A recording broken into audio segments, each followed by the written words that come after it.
All right, y'all, welcome to the show. I got a fun one for you today. So we're going to kick it off with Trouble in Paradise.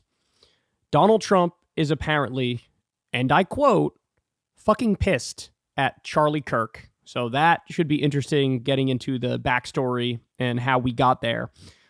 Then we have Hillary Clinton embarrassing herself and smearing and besmirching pro-Palestine protesters yet again. Later on, we'll get to Ezra Klein, who's one of the kings among the resistance liberal types. He has a devastating piece where he says, look, I don't know who we're kidding. We got to wrap it up. Biden can't be president again. Sorry. He's got to drop out. We can do better. We can do better. So that is just shockwaves through Biden world, the fact that he wrote that piece. Then we'll get to Ben Shapiro. He's pissed at the Republicans for effectively blocking more aid from getting to Israel. And later on, we have Elon Musk and the colossal amount of fake traffic that is now happening on Twitter, particularly during the Super Bowl. There's a new report about what percentage of the traffic was fake. And let's just say the bot problem is worse than it has ever been under previous leadership.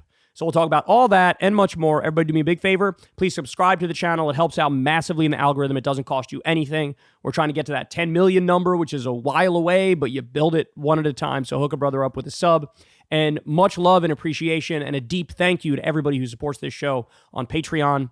I've never had a conversation with an advertiser. You guys make that possible. $5 at a time per month or whatever it may be. Thank you so much for helping out. If you'd like to help out, that link is below. All right, let's go ahead and dive into it here. So we have some infighting, Civil War type stuff going on within MAGA world among the leaders in MAGA world. So Charlie Kirk apparently got on Trump's bad side. And Trump is, and I quote, according to an NBC News piece on this, Trump is, quote, fucking pissed at Charlie Kirk. So let's break this down here. This is in The Intellectualist. MAGA critics attack Charlie Kirk for undermining GOP appeals to Black Americans.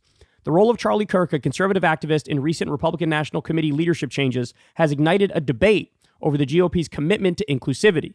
According to NBC News, Charlie Kirk's efforts to remove RNC chairwoman Ronna McDaniel have brought his broader political strategies under scrutiny, especially those that may affect the party's appeal to a diverse electorate. So for those of you who don't know, Charlie Kirk has been going very aggressively against Taylor Swift recently, Martin Luther King Jr., and also Ronna McDaniel.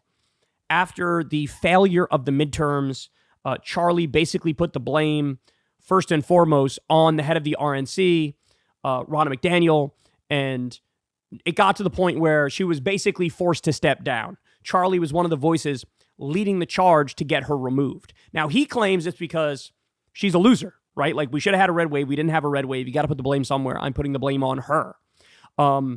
Is it fair to put the blame on her? Maybe some percentage of the blame. But look, we got to be honest here. The fact of the matter is, all of the candidates that were the most Trump affiliated are the candidates that have been doing horrible in the elections from the midterms and on. That's why in the special elections, the Democrats have been draxing the Republicans, because the Republicans are all hardcore MAGA and the Democrats are just generic Democrat. And it turns out voters support generic Democrats over MAGA Republicans. And so really the blame, for the most part, it belongs on Trump himself. But he can't do that because Trump is the dear leader. And so he wants to pin the blame elsewhere. He puts it on Ronna McDaniel. He's been going after her aggressively on his podcast. And that led to a lot of friction behind the scenes in MAGA world. So you got these little factions that are developing.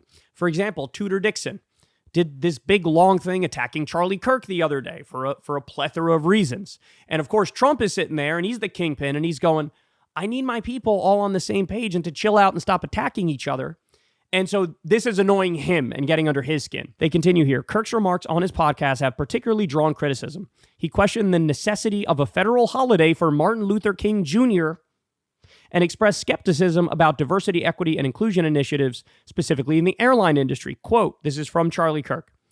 If I see a black pilot, I'm going to be like, boy, I hope he's qualified, Kirk stated, reflecting a sentiment that has alarmed party insiders and allies.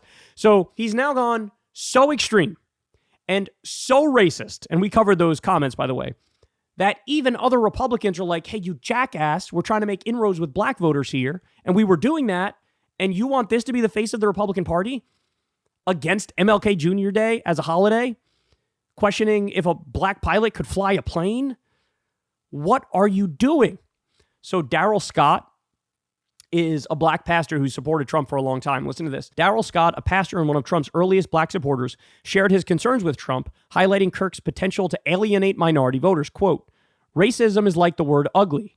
I can't always describe it, but I know it when I see it, Scott remarked, adding, quote, that boy's a racist right there. Damn. So these are MAGA diehards who are like, sorry, man, this dude is racist as hell. Wow. Kirk's contentious statements have spurred a broader discussion within the GOP about the need for a more inclusive approach. Quote, we need to remind the American people that Vladimir Putin is not our friend. Kirk also commented, linking his critique of inclusivity to broader political positions that some within the party fear could undermine its credibility and effectiveness. Despite the backlash, figures like Donald Trump Jr. defend Kirk, emphasizing his alignment with the Trump family and dismissing suggestions of Kirk's diminishing influence as baseless. Quote, Charlie has built a close relationship with our family, Trump Jr. stated, underscoring the ongoing support within certain factions of the GOP. As the Republican Party faces internal divisions and prepares for future electoral challenges, the controversy surrounding Kirk's remarks and their impact on inclusivity efforts underscores the complex dynamics at play. With the GOP aiming to broaden its appeal, the discourse sparked by Kirk's comments serves as a critical juncture for the party to reassess its strategies and values in engaging with a diverse American electorate. So, look, it's not just the race comments. It's not just the I'm not sure a black pilot could fly a plane or I'm going to go after MLK Day. It's not just that. It is also the Taylor Swift thing. How he has been relentless going after Taylor Swift. People at the top of MAGA world view that as, hey, man, she's a pop star. We want a broad appeal. Do you really want to turn off every Swiftie in the world? This is she's the number one pop star on the planet. They view that as not very strategically intelligent. So that's one aspect of this. And this is getting, this is annoying black pastors who support Trump, some women who support Trump. They're bringing it to Trump. Trump's hearing their complaints. The fact that Charlie is the cause of a lot of this stuff, he's sort of like fucking annoyed at Charlie Kirk. Like, hey, why do you have to be an asshole? Why do you have to alienate other people within our group here? But this is not the only thing at play. And in the NBC News piece, they allude to this.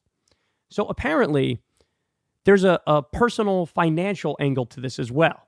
So Charlie Kirk was using lambasting the RNC to help drive fundraising for TPUSA, his group. And they were raising a hell of a lot of money by doing that.